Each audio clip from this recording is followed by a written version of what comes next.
Not all hackers are criminals.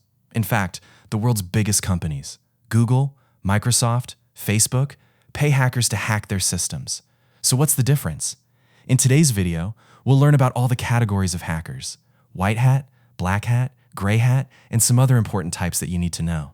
Understanding these differences will help you understand who is a criminal, who is a professional, and who is in between. Terms white hat and black hat come from old American Western movies.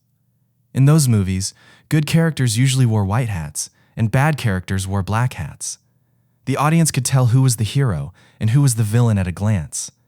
Cybersecurity industry has borrowed the same concept to categorize hackers. Hackers are given different hats based on their purpose, method, and legal status.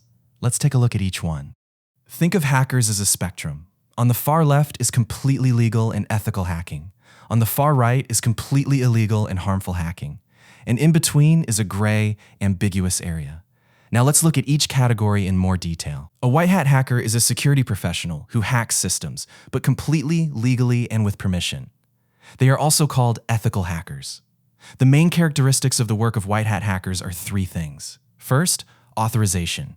That is, they work with the written permission of the company. This permission document is called the scope of engagement or rules of engagement. Second, purpose. Their purpose is to find vulnerabilities so that the company can fix them before the attacker has a chance to exploit them. Third, reporting. They fully document everything they find and report it to the company without leaking it anywhere. White hat hackers mainly work in a few places. As a penetration tester, where they conduct controlled attacks on a company's systems to find vulnerabilities.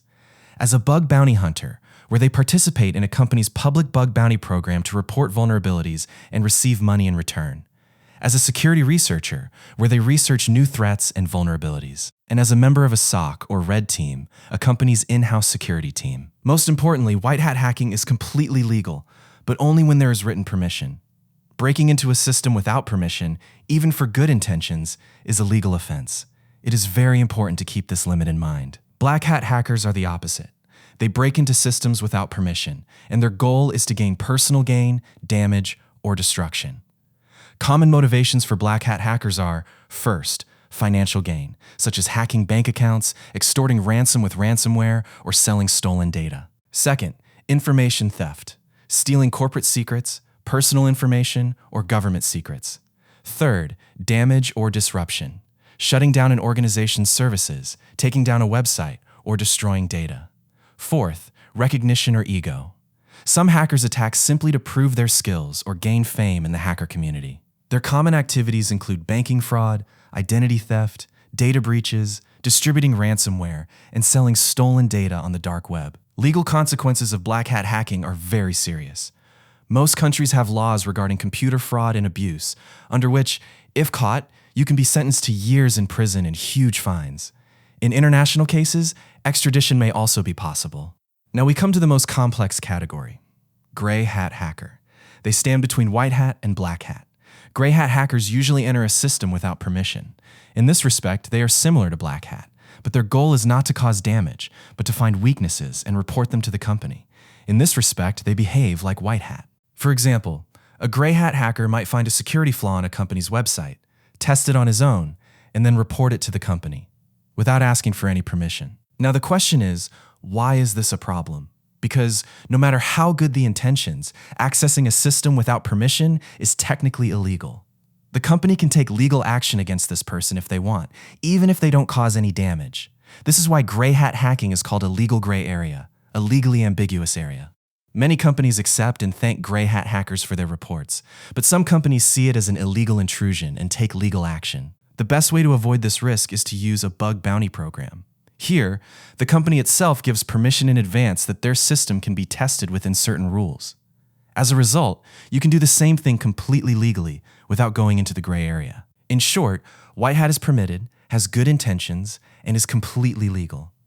Gray hat is not permitted, but has good intentions, so the legal status is unclear. And black hat is not permitted, has bad intentions, and is therefore completely illegal. Now, beyond these three, there are a few important subcategories that you need to know. Script Kiddie is someone who has little technical skill of their own, but uses ready-made tools or scripts written by someone else to carry out attacks. Their main characteristic is that they do not understand how the attack actually works internally. They just download a tool, set a target, and click the run button. Their motivation is usually to have fun, to prove themselves to others, or simply out of curiosity. Even though their skills are low, they can still do a lot of damage, because these days, many powerful attack tools are freely available on the internet. Hacktivist is a hacker whose motivation is political or social, defacing websites, DDoS attacks. From a legal perspective, no matter how justified the motive, it is completely illegal. Nation-state hackers work directly under government orders. Their goals are espionage, sabotage, and public opinion manipulation.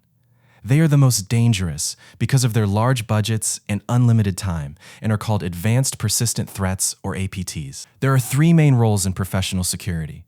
The red team is the offensive team, who look for weaknesses like an attacker. The blue team is the defensive team, who prevent attacks. And the purple team coordinates these two teams to strengthen security. All three roles are very important for a career. Follow these 3 steps to build a career as a white hat. 1. Practice only in your own lab or legal platform. 2. Always get written permission before testing. 3. Earn a professional certification like CEH or OSCP to prove yourself. Today's summary: white hat works legally, black hat works illegally, and gray hat is right in the middle. We also learned about Script Kiddies, Hacktivists, and nation-state hackers. And for legal careers, we looked at the professional roles of red, blue, and purple teams. That was the complete breakdown of types of hackers. In the next video in this playlist, we'll go back to the CIA triad, this time in more detail, with real-world examples. Subscribe to the channel. We'll be covering this entire roadmap step by step.